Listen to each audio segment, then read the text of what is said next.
রাধে রাধে। জয় ভগবান কৃষ্ণ। নমস্কার বন্ধুরা, আশা করি আপনারা সবাই ভগবান কৃষ্ণের কৃপায় ভালো আছেন, সুস্থ আছেন। আজ আমরা শুনবো উৎপন্ন একাদশী ব্রত কথা। ভবিষ্যৎ পুরাণে ভগবান কৃষ্ণ অগ্রহায়ণ মাসের কৃষ্ণপক্ষের এই উৎপন্ন একাদশী ব্রতের মাহাত্ম্যের কথা বর্ণনা করেছেন। বন্ধুরা, উৎপন্ন একাদশী অধিষ্ঠাত্রী দেবতা হলেন কেশব এবং উৎপন্ন একাদশীর পক্ষ হলো কৃষ্ণপক্ষ। এই ব্রত পালন করলে শত্রু বিনাশ হয়, পরম গতি এবং সর্বসিদ্ধি লাভ হয়। যিনি ভক্তি পরায়ণ হয়ে এই উৎপন্ন একাদশীর ব্রতের মাহাত্ম্যের কথা পাঠ অথবা শ্রবণ করবেন, তিনি শ্রীহরির আশীর্বাদ লাভে ধন্য হবেন। বন্ধুরা, শুরু করছি উৎপন্ন একাদশীর ব্রত কথা ও মাহাত্ম্য। রাধে রাধে। জয় শ্রীকৃষ্ণ। একবার অর্জুন বলেন, হে দেব, অগ্রহায়ণের পূর্ণ প্রদেয় কৃষ্ণপক্ষের একাদশীকে কেন উৎপন্ন বলা হয় এবং কি জন্যই বা এই একাদশী পরম পবিত্র ও দেবতাদেরও এত প্রিয় তা জানতে ইচ্ছা করি। আপনি কৃপা করে আমাকে তা বলুন। ভগবান কৃষ্ণ বললেন, হে পিতাপুত্র, পূর্বে সত্যযুগে মূর নামে এক দানব ছিল, অদ্ভুত আকৃতির বিশিষ্ট। সেই দানবের স্বভাব ছিল অত্যন্ত কৃপণ। সে দেবতাদেরও ভীতিপ্রদয় ছিল। যুদ্ধে দেবতাদের এমনকি স্বর্গরাজ ইন্দ্রকে পরাজিত করে স্বর্গ থেকে বিতাড়িত করেছিল। এইভাবে দেবতারা পৃথিবীতে বিচরণ করতে বাধ্য হয়েছিল। তখন দেবতারা মহাদেবের কাছে গিয়ে নিজেদের সমস্ত দুঃখ সবিস্তারে জানালেন। শুনে মহাদেব বললেন, হে দেবরাজ, যেখানে শরণাগত বৎসল জগন্নাথ গরুধ্বজ বিরাজ করছেন, তোমরা সেখানে যাও। তিনি আশ্রিতাদের পরিত্রাণকারী। তিনি নিশ্চয়ই তোমাদের মঙ্গল বিধান করবেন। মহাদেবের কথা মতো দেবরাজ ইন্দ্র দেবতাদের নিয়ে ক্ষীর সমুদ্রের তীরে গমন করলেন। জলে শায়িত শ্রী বিষ্ণুকে দর্শন করে দেবতারা হাত জোড় করে তার স্তব করতে লাগলেন। শ্রুতির মাধ্যমে নিজ নিজ দৈন্য ও দুঃখের কথা তারা ভগবানকে জানালেন। ইন্দ্রের কথা শুনে ভগবান নারায়ণ বললেন, হে ইন্দ্র, সেই মূর দানব কিরকম, সে কেমন শক্তিশালী তা আমায় বলো। ইন্দ্র বললেন, হে ভগবান, প্রাচীনকালে ব্রহ্মবংশে তালজঙ্ঘা নামে এক অতি পরাক্রমী অসুর ছিল। তারই পুত্র সেই মূর অত্যন্ত বড়শালী, ভীষণ উৎকট ও দেবতাদেরও ভয় উৎপাদনকারী। সে চন্দ্রাবতী নামে এক পুরীতে বাস করে। স্বর্গ থেকে আমাদের বিতাড়িত করে তার সহজাতি কাউকে রাজা, কাউকে অন্য অন্য দিকপাল রূপে প্রতিষ্ঠিত করে এখন সে দেবলোক সম্পূর্ণরূপে অধিকার করেছে। তার প্রবল প্রতাপে আজ আমরা পৃথিবীতে বিচরণ করছি।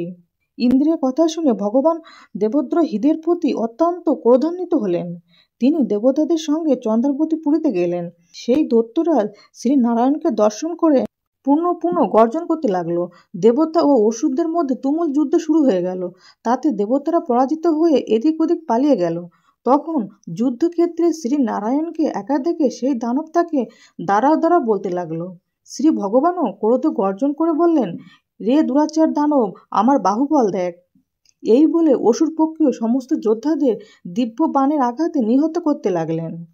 তখন তারা প্রাণ ভয়ে নানা দিকে পালাতে লাগলো। সেই সময় নারায়ণ দৈত্য সৈন্যদের মধ্যে সুদর্শন চক্র নিক্ষেপ করলেন। ফলে সমস্ত সৈন্য ধ্বংসপ্রাপ্ত হলো। একমাত্র মূর অসুরই জীবিত ছিল। সে অস্ত্রযুদ্ধে নারায়ণকেও পরাজিত করল। তখন নারায়ণ দৈত্যের সাথে বাহুবল যুদ্ধে লিপ্ত হলেন। এইভাবে দেবতাদের হিসেবে 1000 বছর যুদ্ধ করেও ভগবান তাকে পরাজিত করতে পারলেন না। তখন শ্রীহরি বিশেষ চিন্তান্বিত হয়ে বদ্রিকা আশ্রমে গমন করলেন। সেখানে সিংহাবতী নামে একটি গুহা আছে। এই গুহাটি একদ্বার বিশিষ্ট এবং 12 যোজন অর্থাৎ 96 মাইল বিস্তৃত।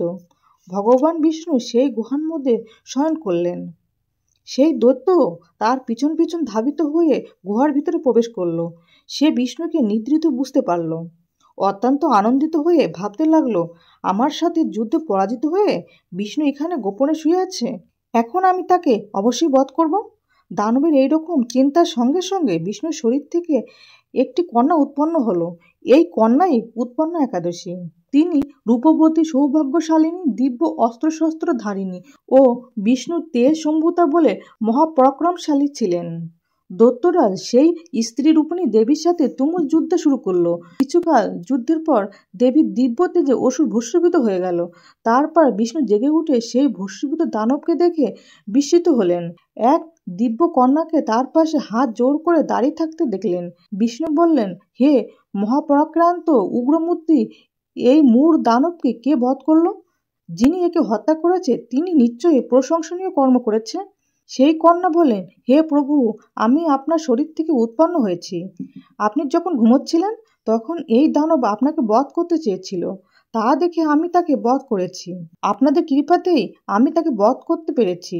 এ কথা শুনে ভগবান বললেন, আমার পরাশক্তি তুমি একাদশীতে উৎপন্ন হয়েছ, তাই তোমার নাম হবে একাদশী। আমি এই ত্রিলোকে দেবতা ও ঋষিদের অনেক বর প্রদান করেছি। হে ভদ্রে, তুমিও তোমার মন মতো বর প্রার্থনা করো, আমি তোমাকে তা প্রদান করব।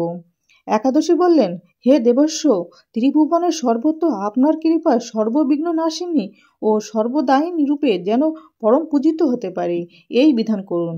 আপনার প্রতি ভক্তিবশত যারা শ্রদ্ধা সহকারে আমার ব্রত উপবাস করবে তাদের সর্বসিদ্ধি লাভ হবে, এই বর প্রদান করুন। বিষ্ণু বললেন, হে কল্যাণী, তাই হোক। উৎপন্না নামে প্রসিদ্ধ তোমার এই ব্রত পালনকারী সমস্ত ইচ্ছা পূরণ হবে। তুমি তাদের সকল মনোবাসনা পূর্ণ করবে, এতে কোনো সন্দেহ নেই। তোমাকে আমার শক্তি বলে মনে করি, তাই তোমার ব্রত পালনকারী সকলে আমারই পুজো করবে। এর ফলে তারা মুক্তি লাভ করবে। তুমি হরিপ্রিয়া নামে জগতে বিখ্যাত হবে। তুমি ব্রত পালনকারী শত্রুর বিনাশ, পরমগতি দান এবং সর্বসিদ্ধি প্রদান করতে সমর্থ হবে। ভগবান বিষ্ণু এইভাবে উৎপন্ন একাদশীকে বরদান করে অন্তর্হিত হলেন। সমস্ত ব্রতকারী দিবারাত্রি ভক্তি পরায়ণ হয়েও এই উৎপন্ন একাদশীর উৎপত্তির কথা শ্রবণ কীর্তন করলে ভগবান শ্রীহরির আশীর্বাদ লাভে ধন্য হবেন। অতএব উৎপন্ন একাদশী ব্রত কথা সমাপ্ত। বন্ধুরা, আশা করি ভিডিওটি আপনাদের কাছে সামান্য হলেও উপকারে আসবে। ভগবান কৃষ্ণ ও মা লক্ষ্মীর কৃপায় আপনারা সবাই সুস্থ থাকুন, ভালো থাকুন, এই প্রার্থনা করি। আজ তাহলে এখানে সমাপ্তি করলাম। জয় ভগবান কৃষ্ণ, জয় মা লক্ষ্মী, জয় মা একাদশী মাতা। রাধে রাধে।